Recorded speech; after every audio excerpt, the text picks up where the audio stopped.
Olá, pessoal, tudo bem? Estamos começando mais um episódio do Podcast Max, podcast da Inset Max, que hoje vai falar sobre atrativos alimentares e sexuais. O que são, quais as diferenças e, principalmente, quais os mitos e verdades por trás desse tema.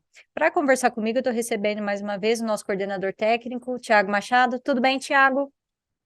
Tudo bem, Letícia? Tudo bem, pessoal? Mais uma vez, obrigado por me chamar para participar desses temas, né, relevantes. E uma coisa vai puxando a outra, isso que é bem legal, porque tem alguns episódios que são bem conectados, né? Então, é até importante, sabe quando a gente vê uma série que um episódio, para você entender ele, é bom você até assistir outro? Eu acho que é o caso desses daqui, né? Com certeza, Tiago. Bom, comigo tudo bem. E mais uma vez, muito obrigada. E o que você falou, Tiago, tem total sentido, né? Principalmente porque na semana passada a gente falou um pouquinho a respeito do efeito de transferência e que é confundido muitas vezes, né? Os princípios ativos são confundidos muitas vezes com atrativos, apesar das palavras atrativo, ativo se parecerem, são completamente distintos, né, Tiago? E eu queria que você começasse recapitulando esse assunto, né, que a gente tratou no podcast passado, mas que vai ser muito útil no episódio de hoje. Maravilha, Letícia. Realmente, as palavras elas são muito semelhantes, mas é até um jogo de palavras que a gente faz, né, nos nossos bate-papos. Atrativo é uma coisa, princípio ativo é outra coisa.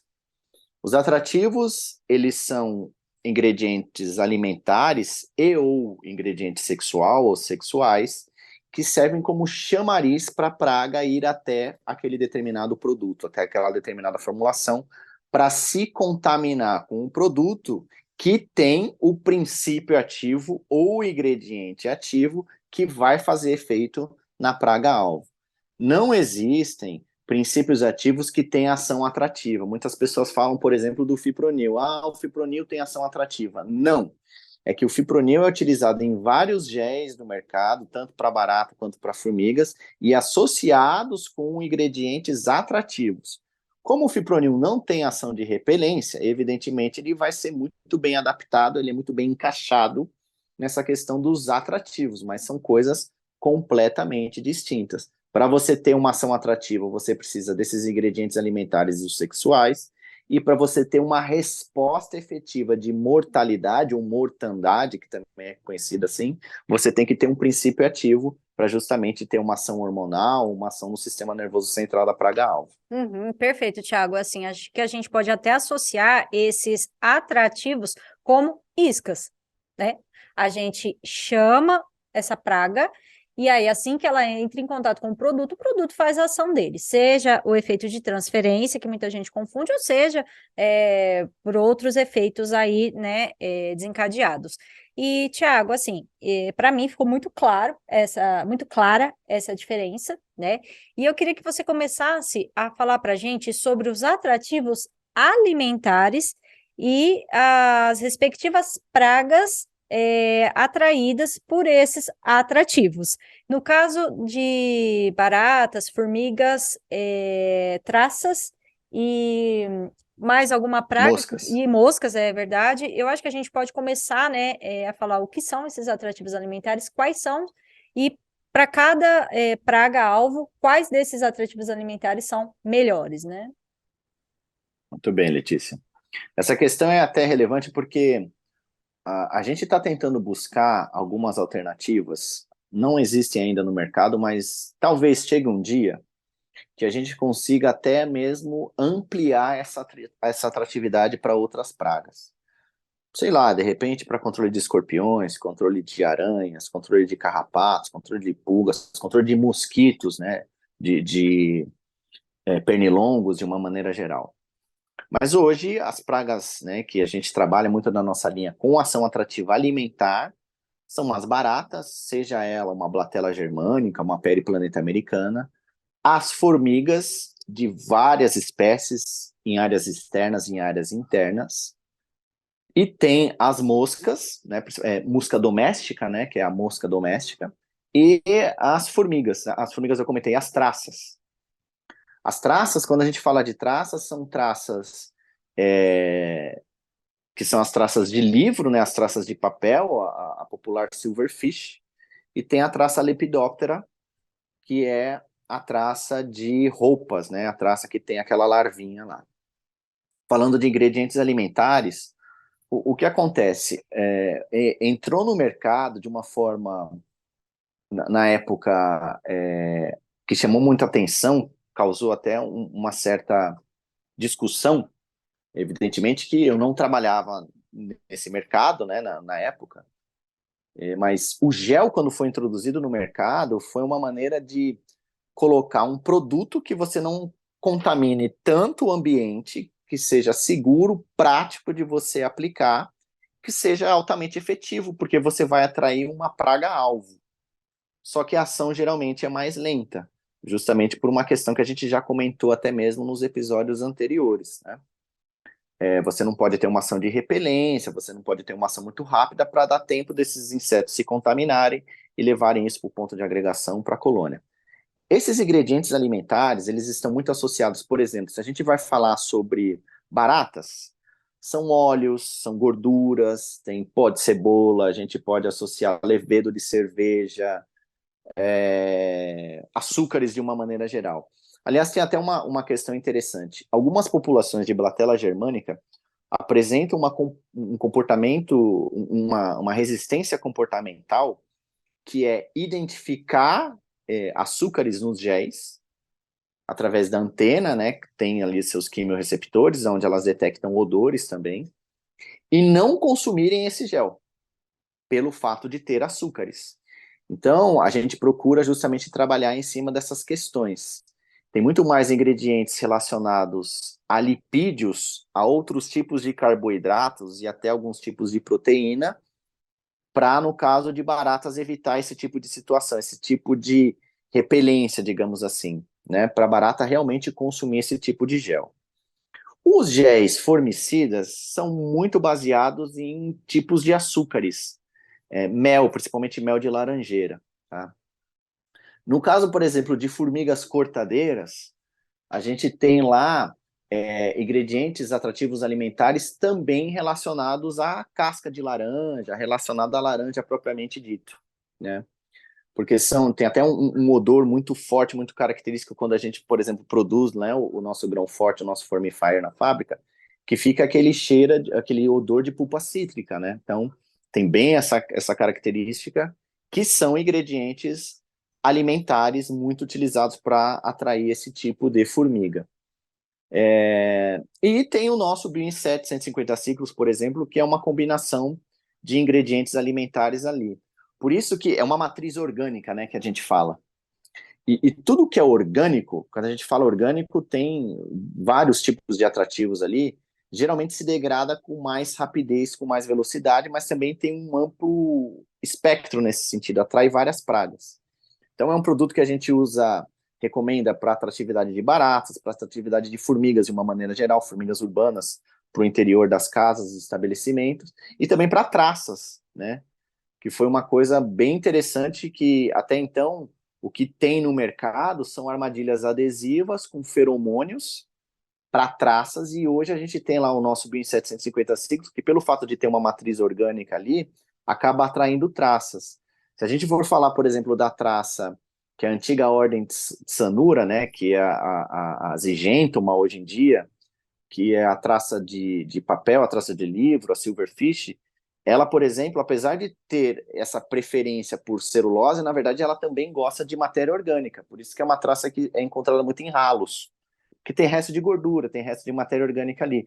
E o nosso produto acaba sendo atrativo nesse sentido, né? Já a traça de roupas, a Lepidoptera, a fase adulta praticamente não se alimenta, que é a mariposinha. Mas a fase larval ela tem que se alimentar para poder se desenvolver e crescer. E aí o nosso produto também acaba sendo atrativo nesse sentido. Mas são essa matriz orgânica, né, que envolve carboidratos, lipídios e um pouquinho de proteína, dependendo do tipo de ingrediente alimentar. Tem muitos açúcares ainda, tem muitos carboidratos envolvidos, né? A pulpa cítrica, mel de laranjeira, açúcar propriamente dito, mas são ingredientes alimentares que acabam atraindo essas pragas. E no caso de moscas, o ingrediente alimentar principal ali, alimentar, né, é o açúcar, né, que é bem atrativo para a mosca de uma maneira geral, né, para música doméstica. Uhum. Tiago, e com relação aos atrativos sexuais, né? Como que eles são extraídos?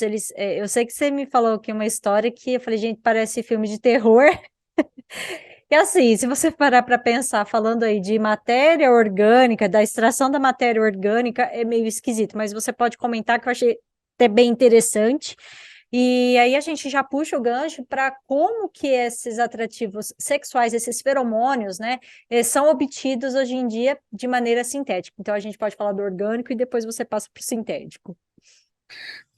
Isso aí é até interessante, né, Letícia? Porque antes desses atrativos serem sintetizados e comercializados associados aos produtos, o que se tinha antes, o que se fazia com muita frequência, por exemplo, para moscas, era associar açúcar, e até hoje isso acontece com alguns produtos, né? Tem gente que pega açúcar, solubiliza na calda e aplica o produto em determinados pontos para que a mosca vá até aquele produto. Lógico, esse produto não pode ter ação de repelência, aí é só voltar no episódio anterior que a gente fala sobre essa questão do efeito de transferência, não repelência, enfim. Mas, por exemplo, tem uma empresa que eu visitei faz muito tempo, que a gente até estava comentando nos bastidores, que, por exemplo, captura as moscas com os atrativos sintéticos e essas moscas acabam morrendo pela ação do princípio ativo que ali tem associado ao produto, captura essas moscas e acaba batendo essas moscas num liquidificador que essa empresa utilizava só para fazer isso, né? Era água, açúcar e batia as moscas ali, Água, porque açúcar e dessa forma mosca. você tem água, açúcar e mosca. Essa é a receita. A gente vai começar agora a indicar receitas para atração de moscas, né? Porque o que acontece essa questão da atratividade sexual, evidentemente, ela está relacionada com o macho e com a fêmea. E os insetos, eles se comunicam muito por substâncias químicas chamadas de feromônios. Existe feromônio de agregação, existe feromônio de alerta, existe feromônio de repelência, existe feromônio sexual. Então, dependendo da situação, da condição daquela população e daquele inseto, daquela espécie propriamente dita, ele vai emitir essas substâncias químicas, né? Quando, por exemplo, um macho de mosca, ele encontra as fezes mais frescas, a matéria orgânica, de uma maneira geral, mais fresca, ele pousa naquela matéria orgânica e já começa a emitir o feromônio sexual para atrair as fêmeas para lá, para ele poder copular, né? Então tem uma questão interessante aí da condição específica.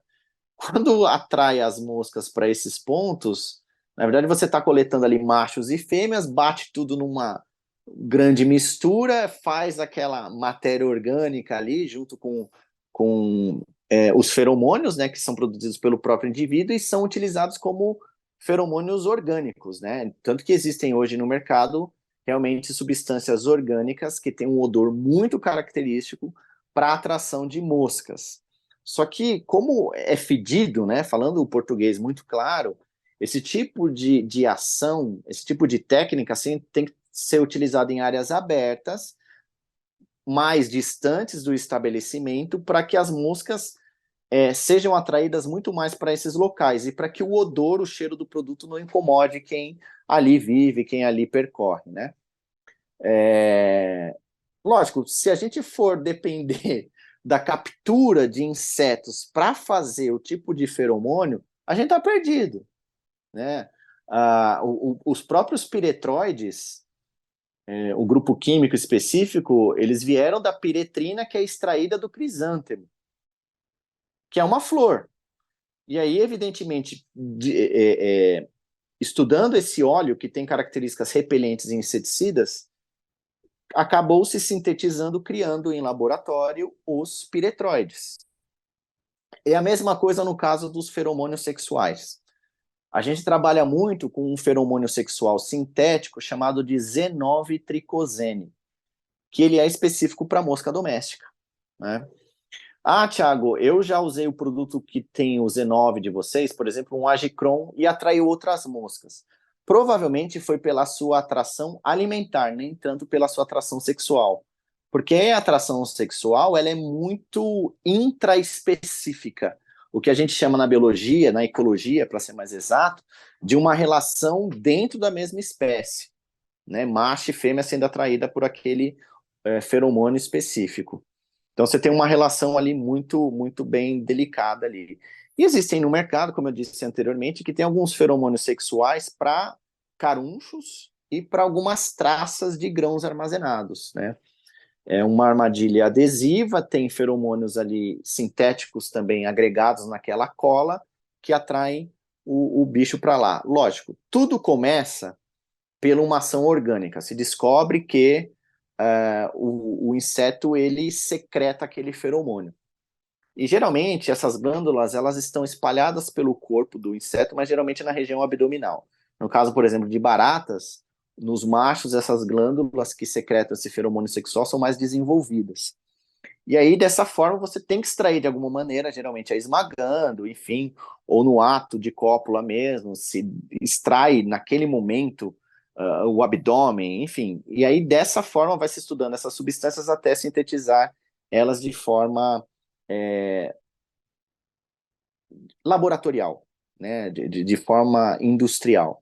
É que a gente ainda não conseguiu sintetizar todos os tipos de substâncias, porque existem tantos feromônios, né, que os insetos conseguem produzir, que os artrópodes conseguem produzir, que existe uma gama aí de coisas que a gente ainda nem sabe para que serve, né?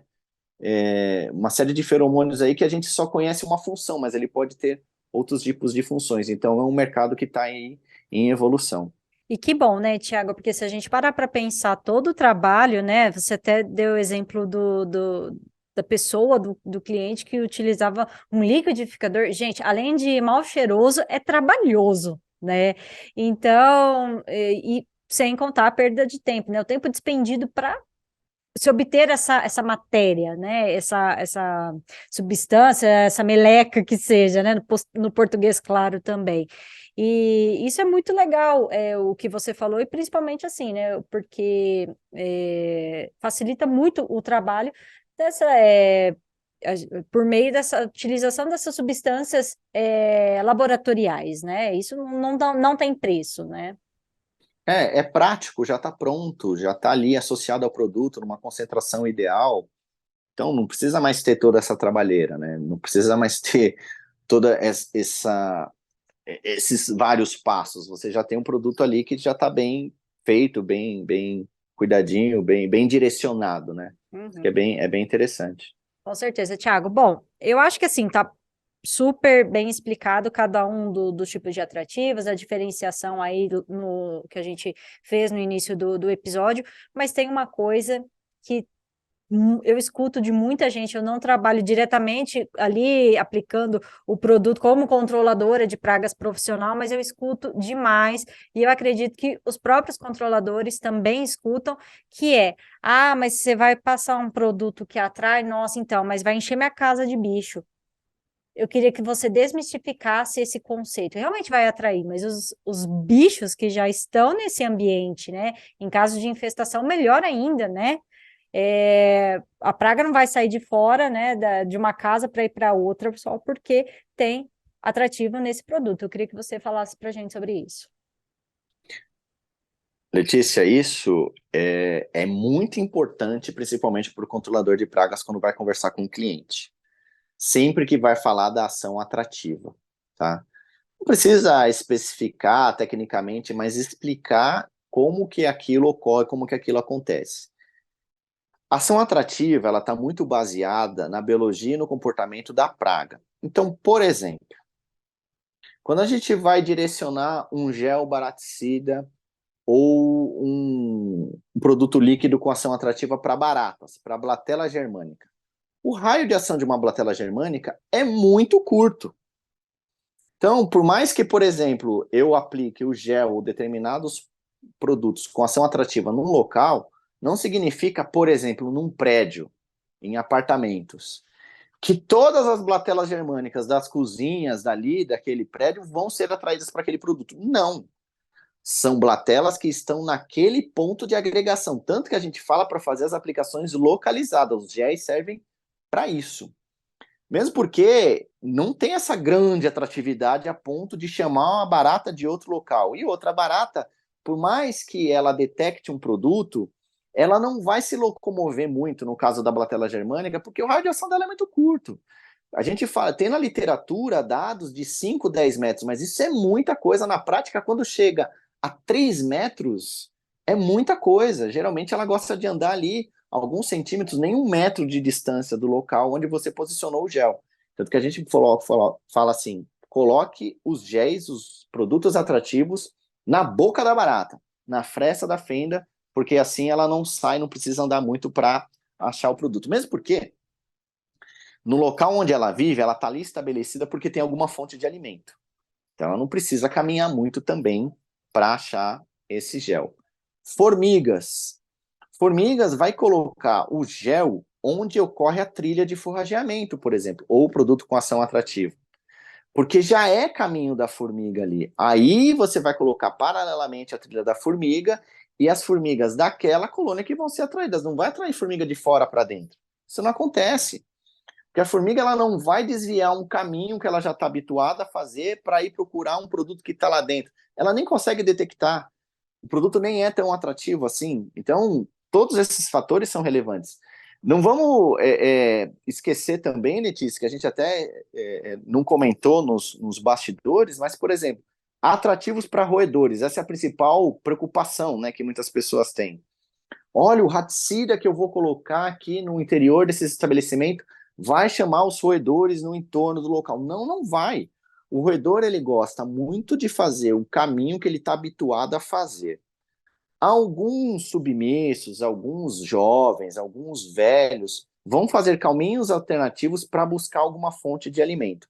Mas é assim, eles sempre buscam fazer o trajeto que outros roedores costumam fazer. Eles seguiam muito pelo cheiro, né? O cheiro deles, o cheiro da urina, as fezes, enfim. Então, não é porque eu posicionei um porta-isca com uma isca altamente atrativa, que nem um soft bait, no interior de uma residência, que o roedor vai vir de fora para dentro só para comer aquela isca. Não.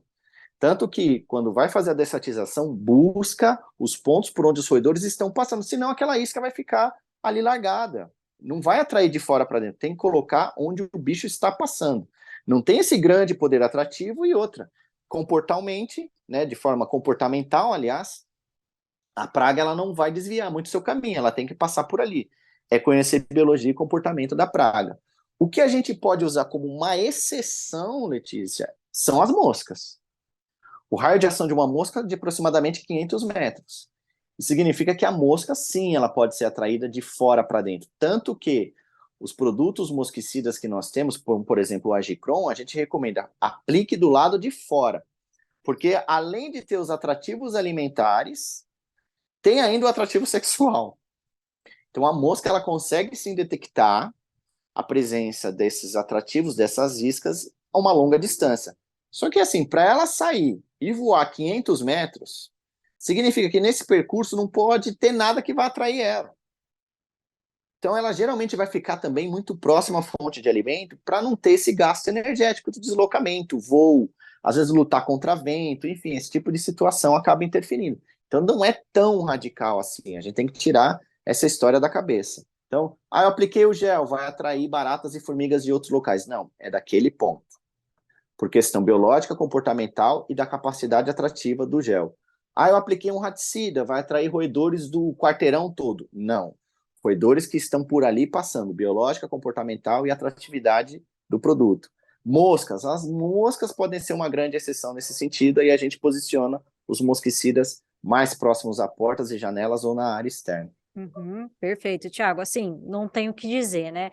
Pessoal, então a barata, o rato, não vai pegar um avião de outro estado, vir para cá, né?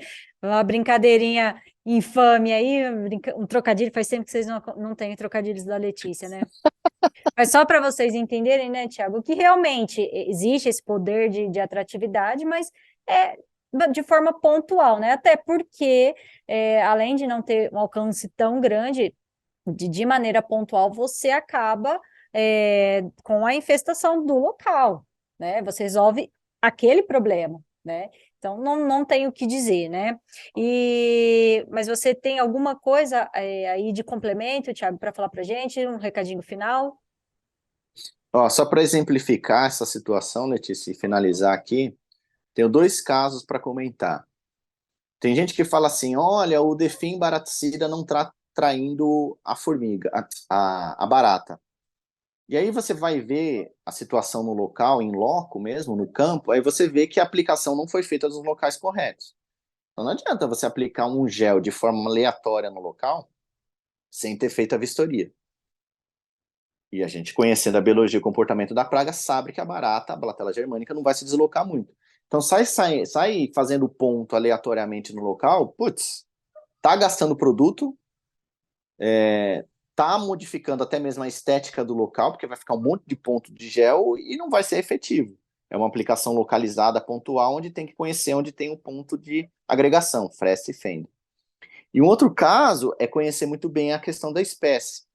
Teve gente que já usou o nosso grão forte, o nosso granulado para formiga cortadeira, para controlar, por exemplo, formiga louca dentro de casa, formiga maluca, formiga louca. E assim, a pessoa viu uma formiga preta um pouquinho maior, diferente da formiga doceira, e achava que era uma formiga cortadeira. E aí a pessoa veio e falou, ó, Thiago, não, a formiga ela tá desviando do granulado. A formiga não tá pegando o granulado. Poxa, mas como é que tá a situação? Viu o olheiro? Não viu? Viu a trilha de forrageamento? Não vi nada disso. Eu tô aplicando dentro da casa. Quando manda foto e vídeo, você vê que é outra espécie de formiga que não tem nada a ver com aquela situação. Então, é muito importante também conhecer esses detalhes, né? Para você ver que é uma coisa muito específica, né? Não quer dizer que botei um granulado lá para formiga que vai atrair todas as formigas do local. E é muito intraespecífico nesse sentido, né? Então, era isso que eu tinha para complementar, Letícia, como um exemplo de algo que pode ajudar as pessoas a perceberem melhor essas situações. Uhum, perfeito, Thiago. Bom, e mais uma vez, o conhecimento de causa é a base de tudo, né? Obrigada, Thiago, mais uma vez pela sua participação e não preciso nem dizer que as portas estão abertas aí para futuros episódios, né? Eu que agradeço, Letícia. Obrigado aí mais uma vez. Pessoal, valeu. Estamos juntos. Não esqueçam de curtir, compartilhar, se inscrever, ativar sininho e tudo mais. O podcast ele tem sido muito útil, gente. Eu tenho visitado várias empresas aí ao longo do Brasil e o pessoal tem falado bastante. Inclusive a Letícia, ela tá bem famosa até, né? Porque ela praticamente participa de todos os podcasts. Tem gente que fala assim: rapaz, você não é aquele cara que aparece no podcast e que tá junto com aquela menina, a Letícia. A pessoa não lembra o meu nome, lembra o teu nome, entendeu? É assim. Caramba! Fala, não, é exatamente, é a Letícia que tá sendo famosa aí, gente. Então, utilizem o nosso podcast, gente. Ele tá aí para ajudar vocês. Obrigado, viu, Letícia? Valeu. Obrigada, Thiago. Obrigada, pessoal. E recado dado, recado anotado e entendido. Não deixe de nos acompanhar. Até a próxima.